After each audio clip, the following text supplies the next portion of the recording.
خراب شده و چارج ختم شده.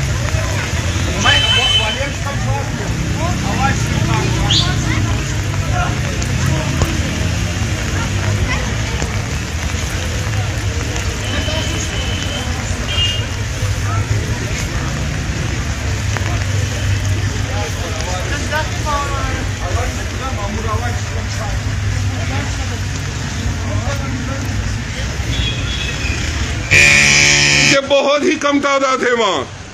اگر وہاں پورے مسجد میں وہاں میں بھی جا چکا ہوں, وہاں میں نے نماز بھی ادا کی ہے.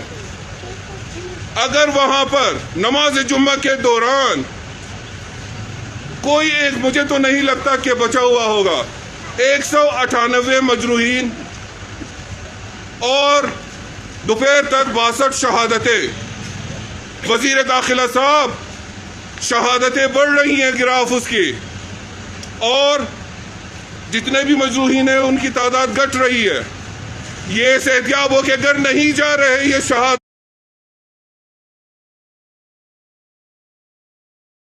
پا کر قبرستان جا رہے ہیں.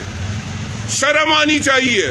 جس رویے کے ساتھ اور جس لہجے میں سما ٹی وی کے ساتھ تم نے بات کی, شرم آنی چاہیے. کوئی اور ملک ہوتا 3 بندے بھی اگر اس طرح مارے جاتے, اگر شہادت ان کو نصیب ہوتی, وہ کب کا استعفیٰ دے کے گھر چلا جاتا. تم لوگوں کو ابھی تک نمبروں کی پڑی ہوئی ہے, اور شہادتوں سے زیادہ ان کو کل پرسوں کے نمبروں کی تعداد کی پڑی ہے کہ اپنی حکومت کس طرح سے بچائیں. کوئی کہاں لگا ہوا ہے, کوئی کہاں لگا ہوا ہے. پوری قوم کو ٹرک کی بتی کے پیچھے لگا دیا گیا ہے. فواد چودھری صاحب فرماتے ہیں کہ جب بھی کرکٹ کا سیزن آتا ہے تو یہ کاروائیاں شروع ہوتی ہیں. عجیب.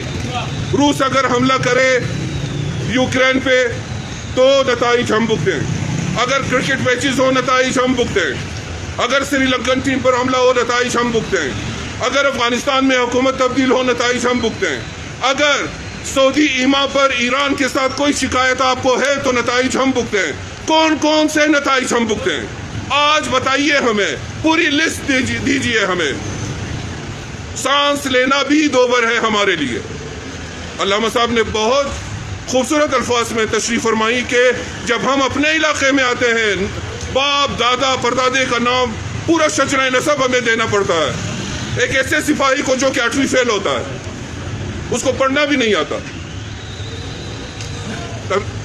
سفید داڑھی کے ساتھ لوگوں کو روک رہے ہوتے ہیں, خواتین کو روک رہے ہوتے ہیں.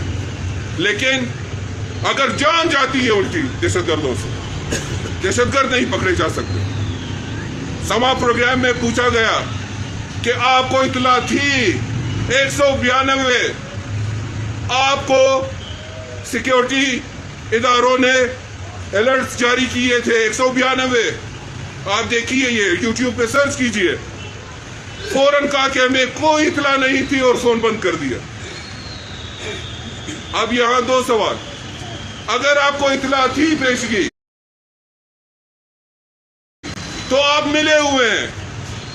اگر اطلاع نہیں تھی تو یہ نااہلی ہے تمہاری. فوج ایز اے فرموج بٹھا رکھا ہے آپ نے اطلاعات کے نام پہ. بارڈر آپ نے کہا کہ آپ نے سیل کر دیا ہے. بندہ حقیر 2013 سے یہی کہہ رہا ہے. دنیا بھر کو ان چیلنجز کا سامنا تھا. 3 کام کیے, بارڈر سیکیورٹی مضبوط بنائی, منی لانڈرنگ روکی. پذیرائی ملی اور فلاں جگہ پر اتنی پذیرائی ملی.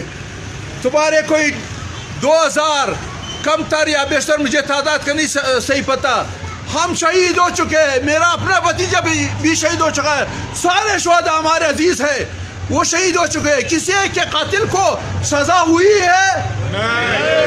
یہ پذیرائی ہے تمہاری. اور جس جگہ کی بات کر رہے وہاں پر تمہارے کتنے افراد برادری کے شہید کر دیے گئے ہیں, پتہ ہی نہیں ہے ان کو. اور یہ کہا جا رہا ہے کہ چونکہ اسلام آباد میں مجھے ایک اسٹال دیا گیا جس میں ہم آزارگی ثقافت, وہ آزارگی ثقافت جو تم پیش کر رہے ہو نہیں ہے. آزارگی ثقافت ایمان ہے, تقوی ہے, غیرت ہے, شجاعت ہے, پردہ ہے, حمیت ہے, حجاب ہے, پاک دامنی اور عفت ہے. جس چیز کو تم پیش کر رہے وہ شیطانی ہے, وہ آزارگی نہیں ہے. وہ ایمانی نہیں ہے. شاید وہی ہاتھ جو یہاں پر ہمیں قتل عام کرنے میں مصروف ہے، وہی ہاتھ نے تمہیں اجازت دی کہ تم وہاں پر ہزارہ قوم کی اس تقدس کو، اس ماؤں بہنوں کی چادروں کو، اس برادروں کے عزیزوں کو آپ سبوتاژ کرنے کے لیے، ان کے چہرے کو خراب کرنے کے لیے تم نے کوئی اسٹال لگایا اور پھر اس کو بہت اپنے لیے نعمت سمجھتے ہو. شرم کرو، تمہیں غیرت کرو. غیرت کوئی چیز ان کے عام ہے ہی نہیں ہے، بالکل یہ غیرت کو سمجھتے ہی نہیں ہے. لہٰذا عزیزان گرامی، بہت انسان کے دل کو درد ہوتا ہے جو مناظر آپ نے سوشل میڈیا پر دیکھے ہوں گے پشاور کے، جس چھوٹے بچے کو جس طرح بے دردی سے انہوں نے شہید کر دیا. اتنے سارے مومنین جو وہاں پر نماز پڑھ رہے تھے، 60 سے بھی تعداد اضافہ اس میں ہو چکے اور 200 کی تعداد میں تقریباً زخمی ہے. یعنی تقریباً یوں لگتا ہے کہ جو آپ پڑھتے نماز جمعہ میں، وہ زیادہ بڑی مسجد نہیں ہے. میں اس مسجد کو دیکھ چکا ہوں، اس میں شاید یہی 250-300 افراد ہی سما سکتے ہیں. اتنے افراد جو تھے یا شہید کر دیے گئے یا زخمی ہو گئے اور کوئی وہاں سے بچ کے نہیں نکلا ہے. یہ ہے تمہارے ریاست کی مدینہ جناب عمران خان صاحب. یہ ہے تمہارے اس ملک جس کو لا الہ الا اللہ کی بنیاد پر حاصل کیا گیا ہے. لیکن سلام پیش کرتا ہوں علامہ اقبال اور قائد اعظم محمد علی جناح کو، جنہوں نے ایک ایسا پاکستان بنانے کی انہوں نے امید کی اور اس امید پر پاکستان کی تعمیر کی کہ پاکستان اسلامی ہو، کسی مسلک سے مربوط نہ ہو. نہ پاکستان شیعہ کا ہو صرف، نہ سنی کا ہو، نہ دیوبندی کا ہو، نہ اہل حدیث کا ہو، کسی مسلک کا نہ ہو، اسلام کا ہو. وہ مشترکات جو تمام مسلمانوں کے درمیان ہے، ان سب کو اس ملک میں حاکم ہونا چاہیے. وہ پاکستان ہمیں چاہیے، اقبال کا پاکستان ہمیں چاہیے، علامہ اور جناب قائد اعظم محمد علی جناح کا پاکستان چاہیے. وہ پاکستان فی الحال نہیں ہے. اس پاکستان کے بجائے ضیاء الحق کا پاکستان یہاں پر فی الحال موجود ہے. ضیاء الحق ملعون نے جو بیج بوئے تھے اس کو آپ دیکھ رہے ہیں، اس کے آثار ابھی ہے. اس کے گندے اور ناپاک آثار ریاست کے صفوں میں موجود ہے. ہم اس بات کو کبھی بھی نہیں کہتے. اس طرح کی بات کر علامہ حسین جعفری صاحب نے فیصلہ دعوت زمانہ دے خانہ محمد والبیت محمد صلوات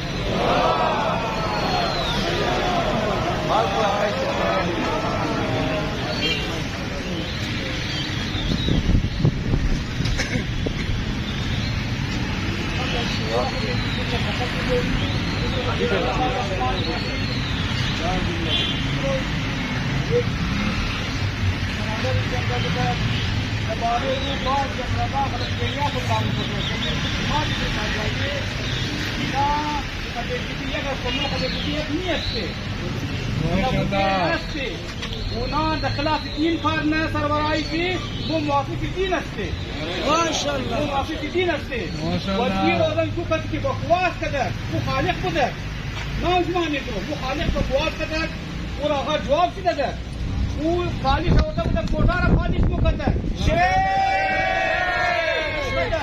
ومنه استقبالش كنا 100 نفر گواہی ہے 100 نفر ہم گواہی ہے.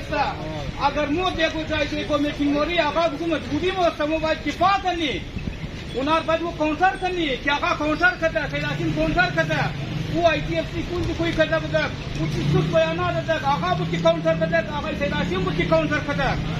وہ اگر یہ بات کفائی کی غلط فہمی میں نظر انہا خائن استا انہا خائن استا بعض کسا کیسا انہا باعث رئیس لادین استا اما بعضی مومنین بعضی مخرا محیط وقت دشمن یک جای نبوده نسته مو در خلاف خیانتکار بوده هسته جایی که جان مباره هر چیز مباره محیط وقت مو در صندوق هم نیسته در صندوق هم نیسته که دست بخوری آقای مزاق تکیل لباس یا مامی موی کفن مو استه کفن مو استه هیچ وقت مو نتاک خورده نتاک بخوری مو واضح مو نان گرفته مو تا مختلف درنا بروری ما نام گرفته گفتم هر کس بود ما نام گرفتم یه گفت آدم او عبدالخالق هست که شما را در اون کسی میخواه نابود کنه اینی است بارال هر کس اونا رو ارد ده باید توبه کنه باید توبه کنه ما میکنم باید توبه کنه خدا سعید اونا شما را خراب کنه ما واضح میکنم هر کس ما خوش میکنم حسینیت زنده حسینیت زنده